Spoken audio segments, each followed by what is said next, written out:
Decías algo muy importante y a la vez muy preocupante, creo que para muchas personas.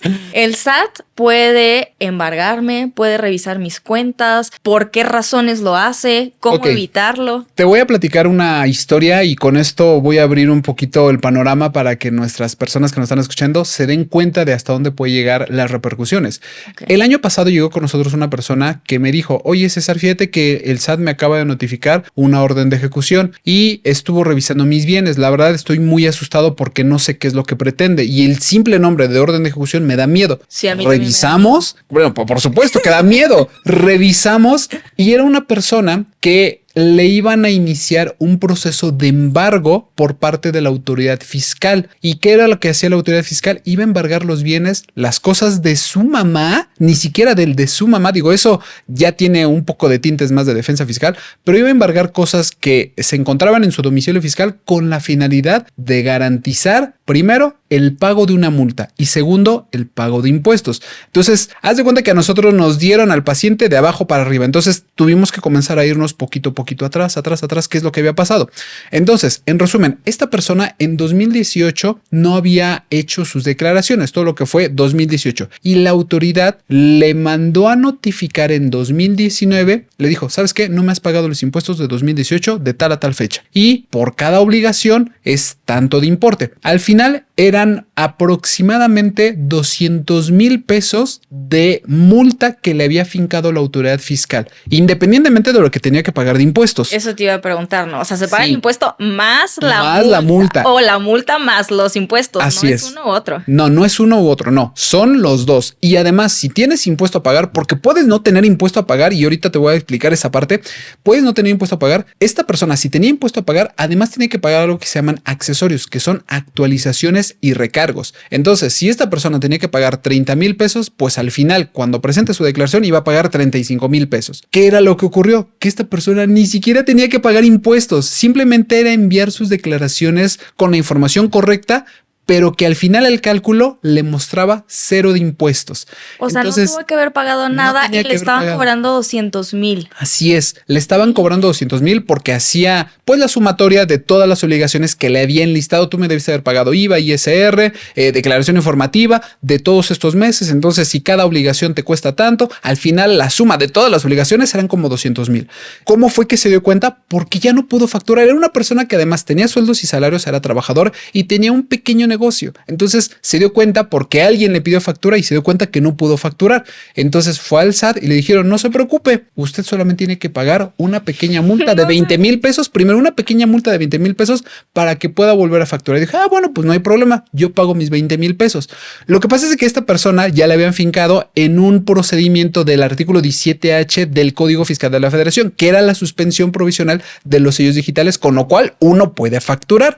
Pero decirte todo esto, créeme que la gente a veces no lo entiende. Dices, ¿de qué me estás hablando? Me estás hablando en otro idioma. Claro. Entonces, ¿qué era lo que ocurrió? Que esta persona llegó el 2022 y dijo, me está llegando un crédito fiscal, una multa, no sé de qué es.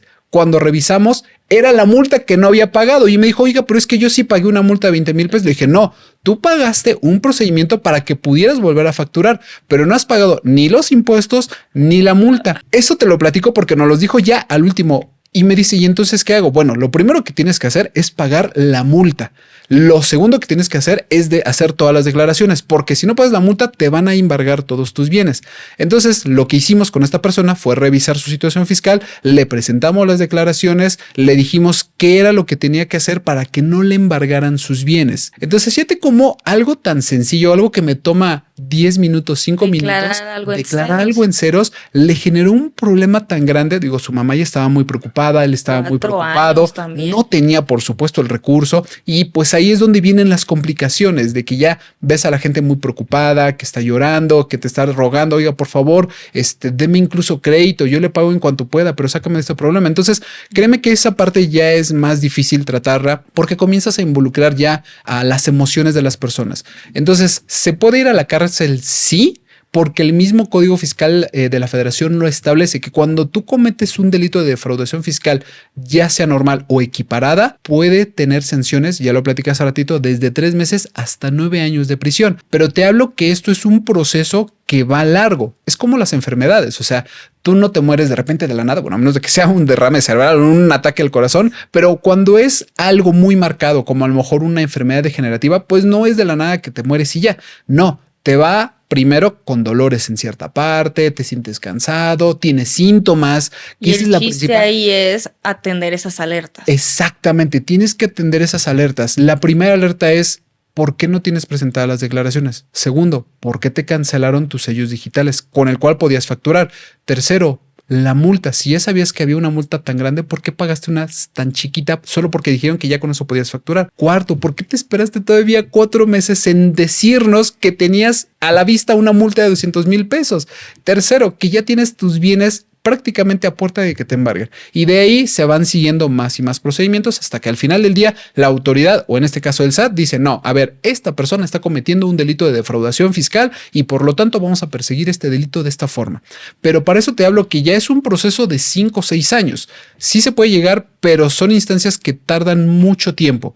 Y por ejemplo, en este caso que, o sea, empieza 2018, 2022, tenemos esta multa de 200,000 y así, ¿alguna vez se mencionó como alguna, quién chismosa, verdad? Porque pues, pues ya quiero saber, pero se mencionó como alguna pena de cárcel, o sea. No, todavía no, porque todavía la autoridad no había fincado a esta persona dentro del esquema de delito de defraudación fiscal. Solamente eran multas propias de la omisión de las obligaciones. Okay. Si esta persona, pese al embargo, no hubiera todavía hecho nada, en algún momento la autoridad pudo haber iniciado facultades de comprobación, que es las famosas auditorías.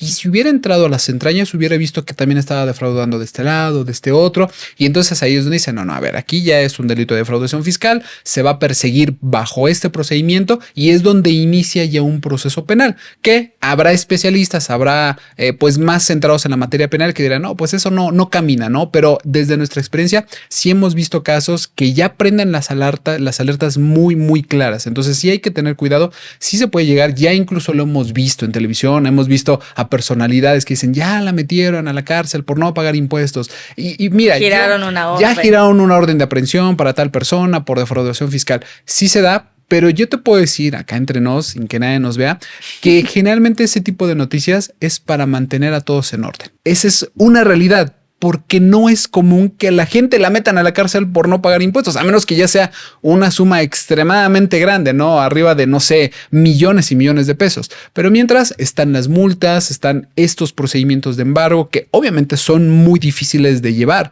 porque las personas dicen: es que ya lo siguiente es meterme a la cárcel. Y la realidad es que sigue no Ricardo Salinas Pliego, ¿no? Exactamente, que él anda muy feliz y contento. Dice: pues a mí que me sigan revisando, tengo a mis contadores, que además él es contador, fíjate, curiosamente él es contador, y tiene ese conocimiento y obviamente tiene todo un grupo de especialistas que le ayudan a revisar su situación. Entonces, él sabe perfectamente que por ese tipo de situaciones no siempre es tan fácil ir a la cárcel. Entonces, hay que tener más cuidado. Pero nosotros no somos Ricardo Salinas Pliego, no somos uno de los hombres más ricos del país. Entonces, hay que poner orden en nuestras declaraciones. Así es. Y en nuestra materia fiscal. Es correcto, así es.